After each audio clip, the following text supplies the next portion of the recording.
Is there a need to upgrade our current property? Or also, is there a need to increase the value of our property that we are holding right now? So I'm sure many of you who are watching this video will be asked by your friends and relatives or even your agent asking you to upgrade. Like for example, if you are currently staying in a HDB housing, then maybe the question to ask is that, okay, now it's time to upgrade to a private residential property. So why is there a need to do so? Is it really just for the additional facilities that we will be able to enjoy? Now, the next thing is that if we recognize the fact that, okay, maybe it's time for us to upgrade, and when is it? When would it be a good time? In fact, my answer to this question is that as early as possible. Hi everyone, my name is Elaine, and in my property analysis video, not just doing like analysis of the new upcoming launches in Singapore, I also do share case studies of my clients whom I have encountered. And if there are situations like that, we're actually facing a similar situations, I hope that the video can actually benefit you as well.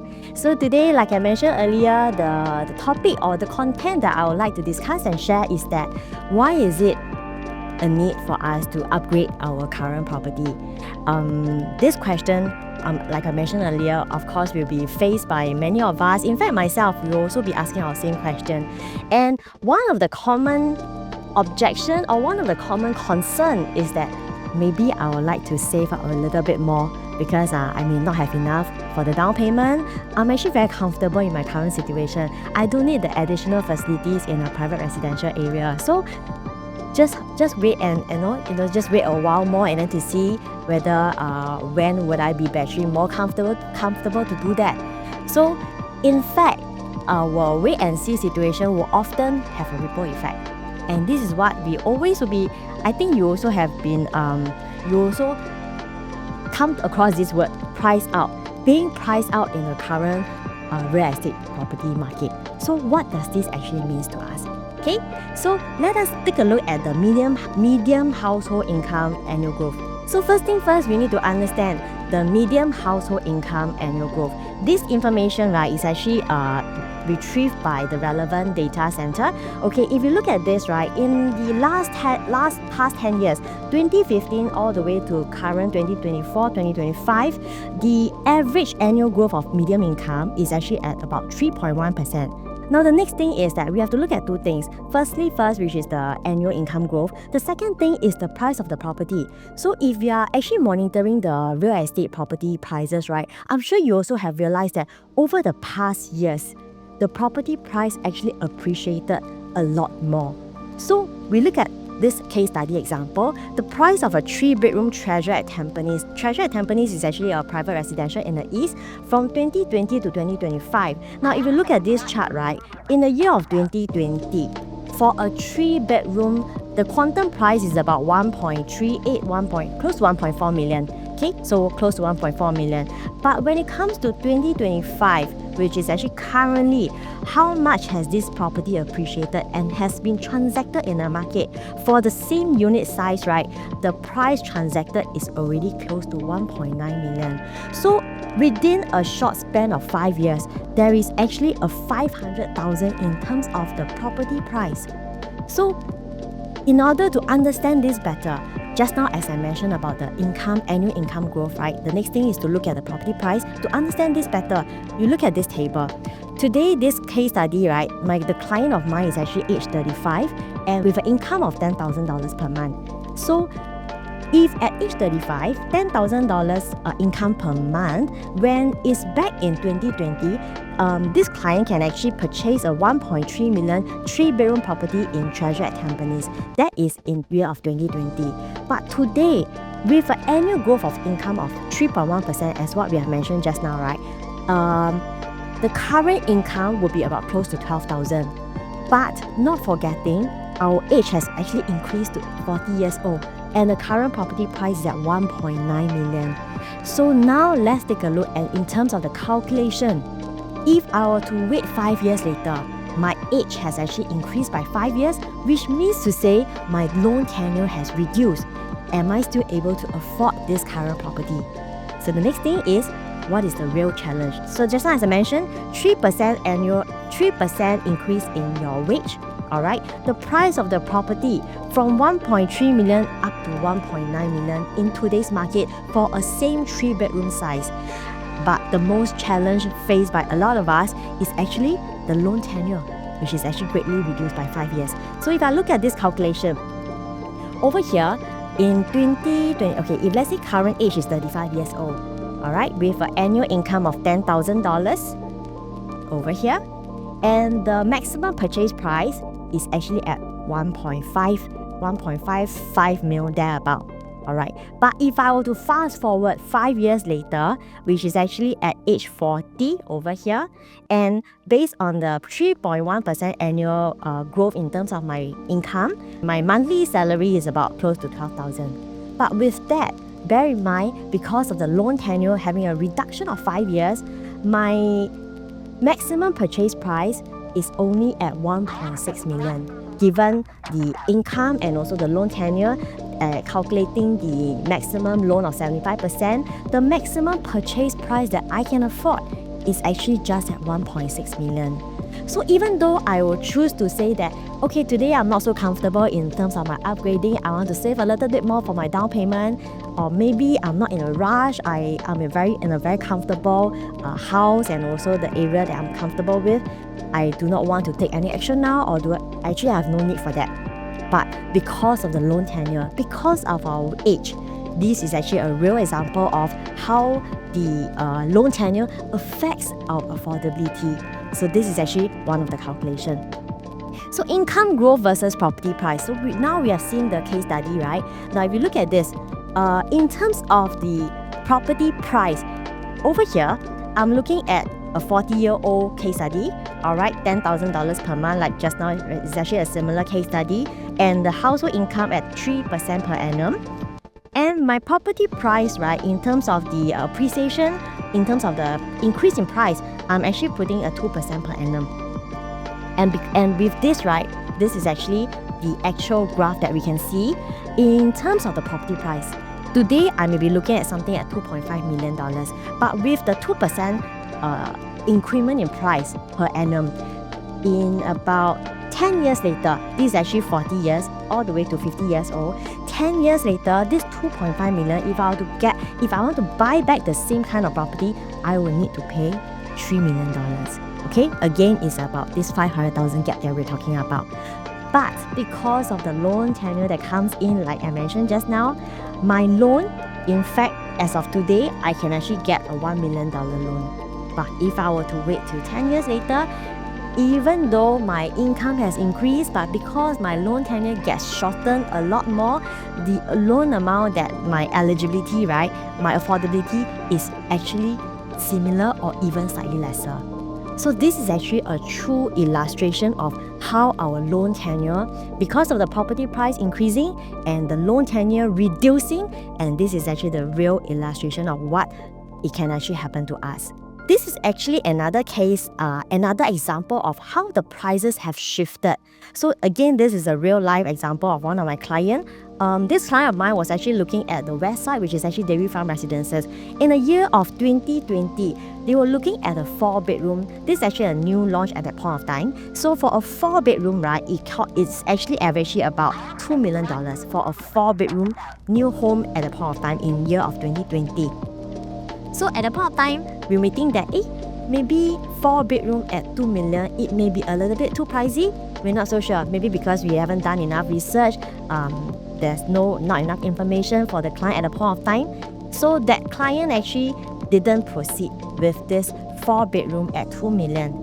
But when I met the client, fast forward 3 years later, they were actually more ready to actually enter into a private residential and also looking at similarly a 4-bedroom.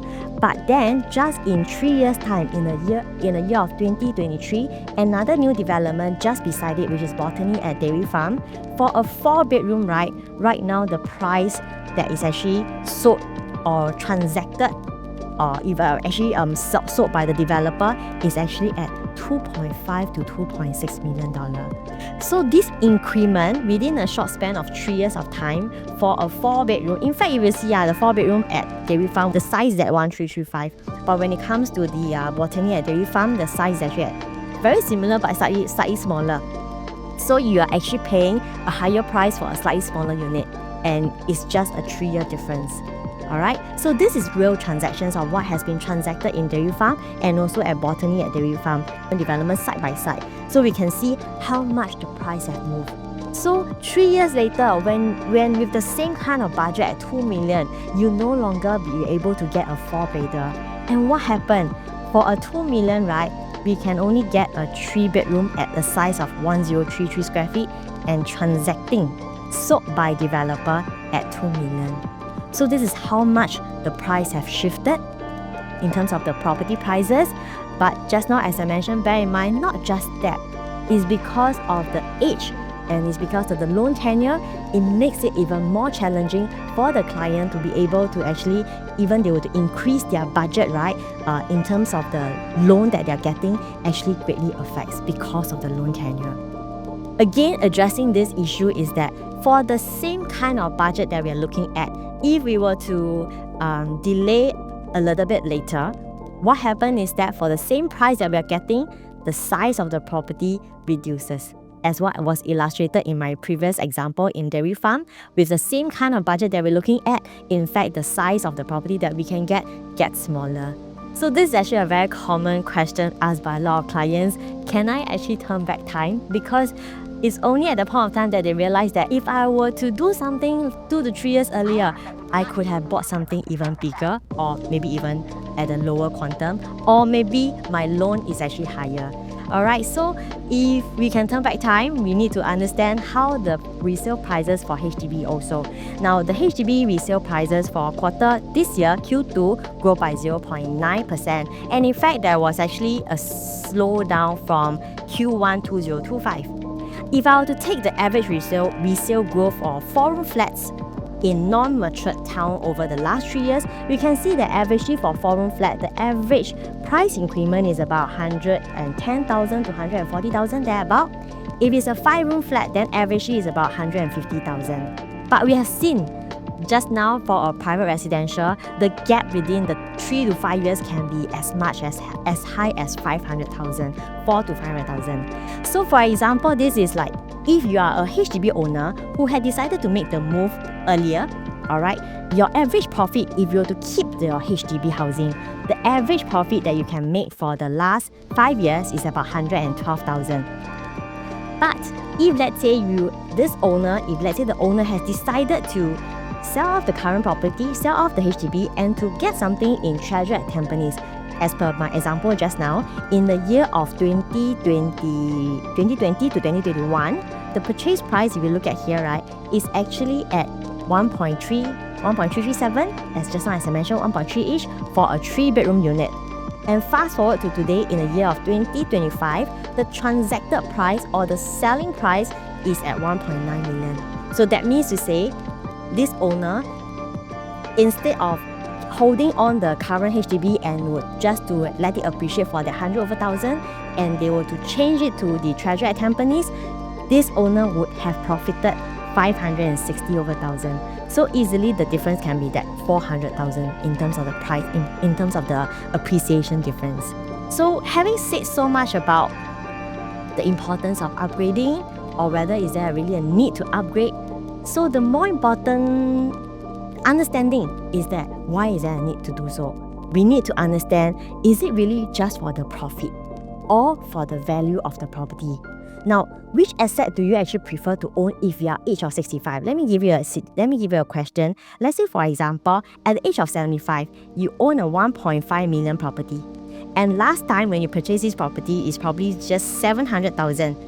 Because for a 3-bedroom private property, many years ago, it can be achievable with just 700,000. So your property, right, the property price actually increased a lot, more than double, up to currently at 1.5 million. Or would you prefer to own a property, let's say at 3.5 million, or let's say 2.5, 3.5, definitely higher than this 1.5, but maybe this property don't appreciate that much. Maybe you bought at 3 million, but at the age of 65, this value is only at 3.5 million. You only make a very small appreciation. But at the age of 65, you own a value which is at 3.5 million. So the question to ask is that at the age of 65, would we actually prefer to hold something of 1.5 or 3.5? to answer this, we need to also understand at the age of 65, I'm sure many of us, like yourself and myself, we will probably choose to downsize to a smaller property because easier to maintain, right? So at this current situation, I also understand that for a 3-room HDB flat in a good location, it can cost you easily 700 to 800,000 already. So if I were to own a 1.5 million, if I have a value of property of 1.5, I downsize, I pay a 700,000 HDB, I will have 800,000 cash in my pocket. But if I am able to own a value of 3.5 million and I want to downsize to a much smaller property, I have got more reserved for my retirement at this point of time at my age of 65. So to really understand the value of upgrading, it is not just like getting ourselves into a private residential property and then just to enjoy the facilities or whatever that we think that the private residential can actually do for us, but it's actually more of the value of the property that we are holding, because at the age of 65 we want to be able to retire comfortably and then to have a good reserve in our pocket. So this is the end of my sharing for today's content, the need to actually increase the value of our property. And as I mentioned, many of my clients are often facing very different situations, be it your income, your age, and your financial ability. So for that, please get in touch with me so that I can actually do a proper calculation for you, and then you can actually decide what is the next plan for your property housing. Thanks for watching.